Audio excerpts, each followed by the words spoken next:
In this video, we will look how to use formulas. In this Excel sheet, you have a list of student names and their test results. Now our aim for today is to calculate the average for test 1, 2 and 3 and also the standard deviation for test 1, 2 and 3. Your calculation end result will be in the cell that you are standing on. So currently, we are standing on cell B9. So our end result will be in cell B9. We want to insert a function into that particular cell. To insert a function, click on Formulas and then click on Insert Function. Now you see a new pop-up which gives you various options. At the top it says type a brief description of what you want to do and then click OK. So if you want to calculate average, you can just type in the average and click OK. The alternative way of searching is to select a category which narrows down your search. We have selected the category Math and Trig, and now below you can select a function. So you can scroll through all those functions until you find what you are looking for. So on whichever function you are standing on or selected, at the bottom you can see a description what that function will do. So we are standing on ABS and you can see it will return an absolute value of a number without a sign. I still think it's a bit quicker to rather search for a function by using the search for a function option rather than scrolling through hundreds of functions.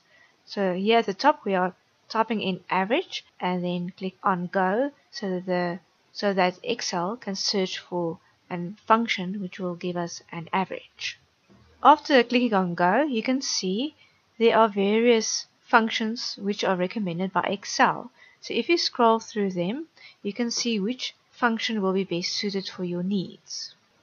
By clicking on average, you can see it will return an average, arithmetic mean, and its arguments, which can be numbers or names, arrays or references that contain numbers. If you click on a different option, average if for example, then average if will find an average arithmetic mean for the cells specified by a given condition or criteria. So you can go through all those different average options and select the appropriate function for your needs. We are just choosing the normal standard average, and then after selecting that, you click on OK.